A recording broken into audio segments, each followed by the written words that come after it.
първи впечатления от фондиотена на House Labs. Именно имаше много запитвания за него, дали се струва, какво е мнението ми.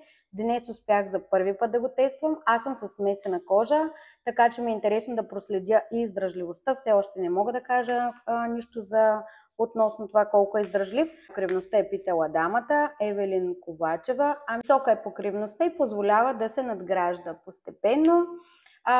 Подтоновете също се отговарят. Имаше въпрос от една друга дама дали е подходящ за суха кожа. Абсолютно. Дава този глоу, красив ефект на кожата и наистина вътре е пълен с съставки за грижа за кожата. Ферментирала арника е една от съставките, която им е патент, мисля, че. И така, моето мнение е, че фондиотена се заслужава. Наистина е невероятен. Остава само да проследя и колко е издръжлив.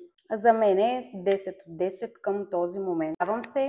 Надявам се мнението ми да ви е било полезно и ми последвайте за още такива видеа.